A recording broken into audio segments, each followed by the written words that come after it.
You know what's funny about the climate debate? Not funny like laughing funny, funny like watching someone lecture you about carbon footprints from their private jet. Kind of funny. Today we're going to be talking about things that nobody really wants to admit. Something that'll probably get me labeled as a climate change denier or a anti-science guy or whatever the current progressive slur is. Look, I'm not denying anything. I'm just asking questions. And come to find out, more people than I thought seem to have a problem with that. We live in this bizarre moment in history where saying that the science is settled has become the ultimate trump card, the conversation ender, the mic drop. Science has become the why instead of the vehicle for further questioning. Science should provoke thought, and instead, it's being used as a weapon. Let me ask you this. When has science ever been settled? When has questioning methodology or demanding better data been anti-scientific? Never. That's the opposite of science. If I've piqued your interest at all at this point, right on. Let's get into it. Let's kick it off with something we all just lived through. COVID. Remember how all that started? How the science was settled, and then they were saying masks don't work, and then that masks are essential. And then, oh no, you should be wearing 2 masks. Yeah, that'll do it. Let's not talk about the lab. Actually, maybe, yeah, let's talk about the lab. But if you say lab leak, all of a sudden you're a conspiracy theorist. Don't even get them started on the boosters. Look, I'm not saying the solutions were wrong or right. I'm saying something way more fundamental. People needed a cause. And when you need a cause that badly, you'll adopt whatever narrative you deem worthy of your time, and you'll exercise that remedy as a permanent solution, even if it isn't calculated or premeditated. Think about it. Before people found an actual solution to COVID, what did they propose?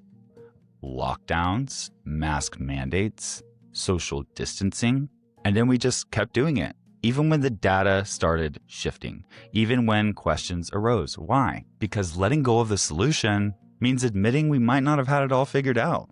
Let's talk about CO2, carbon dioxide, the thing that plants literally need to survive. Somewhere along the way, we turned CO2 into the devil. But here's an interesting question to ponder. Are there always going to be people out there pointing to things like CO2, things that are difficult to define, and leveraging it to benefit from the outcome? Of course there is. Yes, CO2 does contribute to global warming, but that doesn't denote the simple fact that trailblazing change in big industries will always occur because of the financial incentive. Always. That's not cynicism, that's history. Especially when you talk about government funding and the power of Congress to justify spending and grants to people that adopt whatever narrative that they're standing on. If the money flows towards crisis, guess what you're going to get more of? Crisis. And here's where it gets really interesting. If you question any of this, if you try to engage in debate, you get labeled. Climate change denier, anti-science man, anti-Semite, anti-vaxxer. It's all the same playbook. Just look at how Israel is reacting right now in the face of scrutiny. History strikes again with receipts. If we're being completely honest, I think most people just need a cause. If saving the world is the most important thing they do, why should we get in their way? My question is, when did asking questions turn into denying reality? Let's follow the money, because money doesn't lie. Where and how people spend their money shows you exactly what people value, and for some reason, business seems to trust science. But why are we trusting science in the first place? Science is not a source of authority, it's a methodology. The idea that science has authority comes from the success of science. Don't get me wrong, science has done a lot of really good things for the progression of mankind. Antibiotics, the internet, vaccines that actually do shit, space travel. But when politics enters the chat, when politicians are trying to co-opt the reputation of science to win buy-in with their audience, you're not dealing with science anymore. You're dealing with public manipulation. Then you're dealing with what I call scientific window dressing for political ends. There's a distinct difference between science and technology, and it's important not to get those two things confused. Science asks questions, technology applies answers. But what we're seeing now is technology being sold as science, and policy being sold within both. In an episode of the Rogan Experience with guest speaker Richard Lindzen, they make some really great points around times in history where the level of CO2 was higher than it is now, although the temperature wasn't higher. A great point that's made in this episode is if there are people on both sides of the political spectrum that are agreeing on something, then maybe that should be our cue to look a little bit further into things. Now, here's where I might lose a few of you, but try and stay with me. I think the question we need to ask ourselves is, what if fossil fuels aren't the issue? And when you look at it, the same people that are condemning the use of fossil fuels are the people that are equally addicted to them. We all are. I notice the same trend pretty consistently. The people complaining about this problem don't really have the solution either. And while most people agree that we should be doing our part to stay clean and preserve the earth, everyone has their own standards of cleanliness. So how high is the bar? Now, let's be so for real for a second. Fossil fuels have more benefits than what we give them credit for, and we have no near replacement for them. On an episode of Mike Rowe's podcast, The Way I Heard It, with guest speaker Alex Epstein, they make some really good call-outs. Alex brings to the forefront that one of the main things we do with fossil fuels is neutralize all kinds of climate dangers, which makes us safer from the effects of climate change than ever before. Think about that. Air conditioning, heating, transportation to escape disasters, medical technology, food preservation and transportation. I'm going to throw out a wild guess here and say that old granola head on the street corner, pioneering climate reform, can't live without her hair dye and hiking equipment. Then we get into the debate of human flourishment. For those of you that aren't familiar with this, by definition, the human flourishing argument in its philosophical and theological forms centers on the idea that human beings achieve their highest level of good through the actualization of their rational and moral capacities in a life of virtue and purpose. To sum that up, people are put here to fuck bitches and get money, and if that's what they want to do, let them do it. There are people that use the human flourishing argument to justify development and innovation, but those same people wouldn't agree with the conclusion. And to circle back to the Way I Heard It podcast, is depriving people of life-saving innovations in order to satisfy your spiritual beliefs justifiable? Think about that. Is depriving people of life-saving innovations in order to satisfy your own spiritual beliefs justifiable? They go on to discuss the fact that any good thing that makes sense to an individual makes different sense to a group of people. Mike Rowe makes another really great real-world connection here. Old Greta Thunberg might be saying that the more we impact the earth, the worse we are. But really, where does our duty of care lie in that situation? Wouldn't our duty of care be to the earth? But here's the real question. Should we be making arguments with a group of people in mind, or with ourselves in mind first?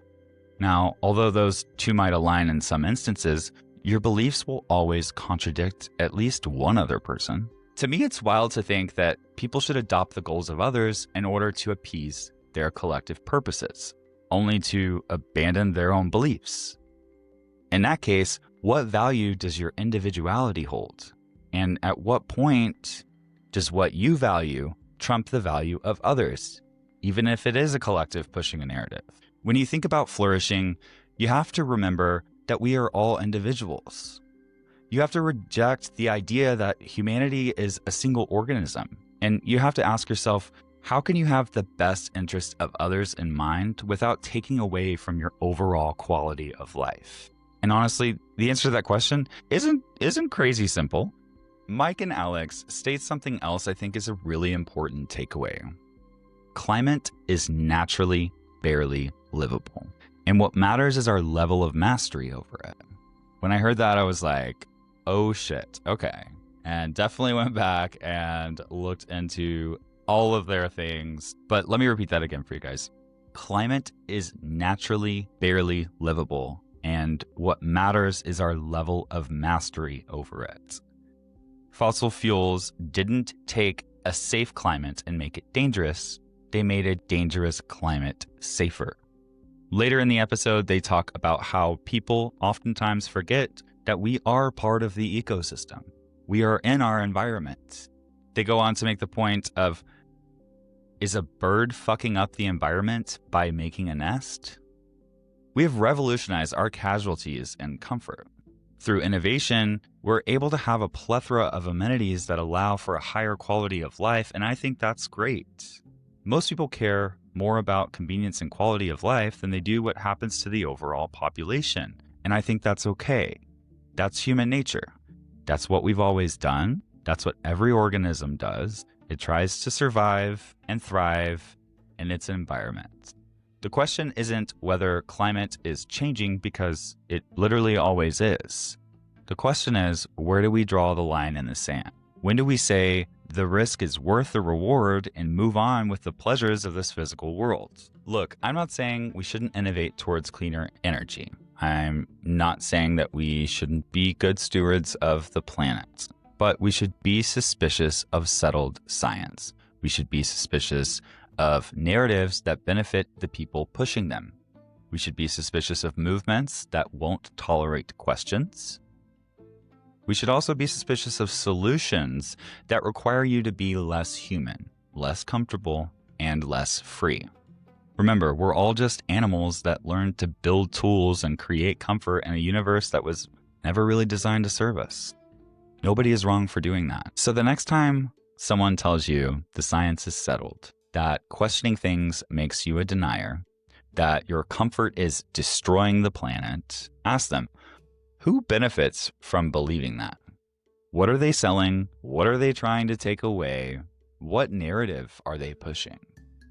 Because at the end of the day, humans are going to be humans. We're going to choose comfort. We're going to choose survival. We're going to choose life. Could it be that that's exactly what we're supposed to do? For those of you that don't follow the Way I Heard It podcast with host Mike Rowe, it's an amazing source of thought-provoking content. I will drop the links to the videos referenced in today's episode below. Now you tell me why you agree or disagree with the climate change narrative. Make sure to subscribe to my YouTube and podcast channels. You can find more ways to stay connected with my journey across social media platforms. There is much more new and exciting discoveries to come. I'm your host. Fuck me. Make sure to subscribe to my YouTube and podcast channels. You can find more ways to stay connected with my journey across social media platforms. There is much more new and exciting discoveries to come. I'm your host, Cole Sparks. As always, stay woke. Bye for now.